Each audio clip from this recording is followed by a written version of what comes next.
like to play Flip the Book? Yes, All yes. right. So I'm scared, you scared? but I'll do it. Excellent. I know you'll go fine. Well, I've got three Mm. books. Do you want one, two, or three? I'll go for number 1, please. Number one. Okay. So for number one, it's actually Breaking Free. So we just use half the book for this. So I need a number between 189 and 215. 203. 203.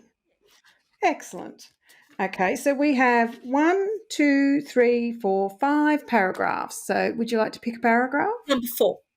Four. Now, you didn't know this, but this in Breaking Free at the back of it is actually it's written about your core essences.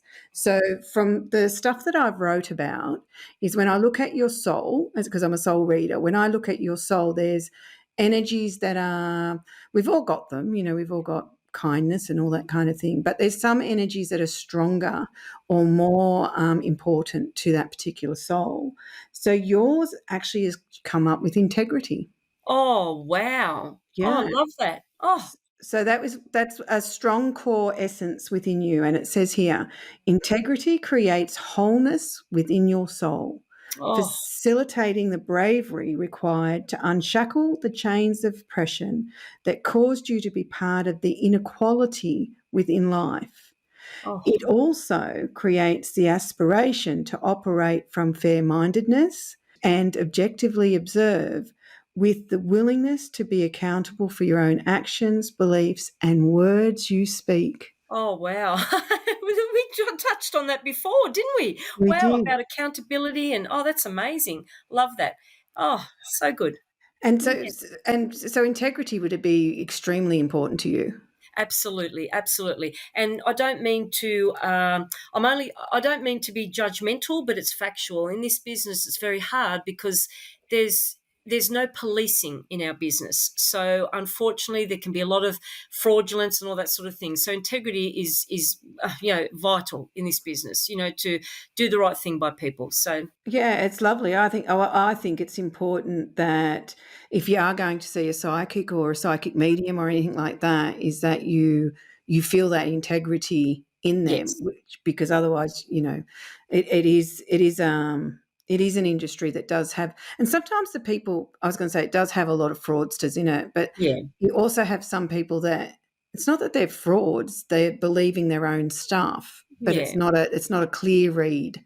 Yeah. So yeah, And they don't understand, like, a lot of psychics, which is unbelievable to me, still don't understand about a medium or the difference between a medium. So it's just lack of education. I think that's where I like to do the big audiences and educate people and do a lot of charity work, a lot of free spiritual churches, so that people can come and see my work before they pay money, so they can get a feel with whether I'm accurate, whether I'm funny, whether I'm happy, whether those sorts of things. So I think that's important to do your homework and your research before you go and pay money to see somebody. So, yeah. Definitely. And for any psychics or mediums that are just starting off, what would you say is important about their integrity? How does that improve what they do? I think you've always got to be honest. When you get things wrong, you have to admit you get it wrong, because we all do. No, I think John Edward is the king of the world, and he even says he doesn't get everything right. And I think that's humble. I think it's honest, because nobody gets it 100% right. Nobody's that good. We're going to interpret things wrong. And I think the main thing is, if you're starting off training, to train and get as much training as you possibly can. And you don't go and be a nurse with half training. You don't go and be a doctor or a policeman with half training. So I think get as much education under your belt as you can. And just as I said, be honest with your clients. If you don't get something, then say you don't get something. Just a real quick good example. I had Mm. a lady one day, and at the end of the reading, I felt like you just body language. I thought she's disappointed. I said, did I not get somebody through? She said, yes, that's correct. And I said, look, I don't normally like to do this, but if you give me a name, I'll see what I can do. She gave me the name. I could not get the person for life nor money, and that had never happened to me. And I was really angry with myself. And I said, I'm so sorry. I've got to be honest. I can't find them. So I I left it at that, and I was, angry with myself for like a week afterwards. Why couldn't I find them? That's never happened before. They don't care about me, but they care about their loved ones. Surely they would have come through on demand. Anyway, so it went on and on. About 6 months later, the lady contacted me and she said, you know why you couldn't find him? And I said, no. She said, because he faked his own death. He wasn't dead.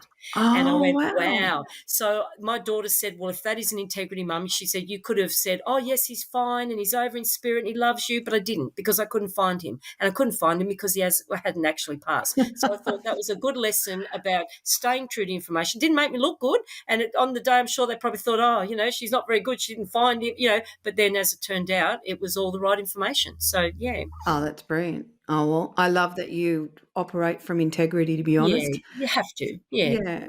Well, I want to thank you for being on the podcast and Um, thoroughly enjoyed talking to you. Oh, it's been a delight. It felt like it was 5 minutes. See, that's how much I enjoyed it. It was wonderful. Thank you for having me. Thanks for letting me be part of it. And good luck with all your endeavours. And Thank thank you. you. Thank Thanks, you. Lorraine.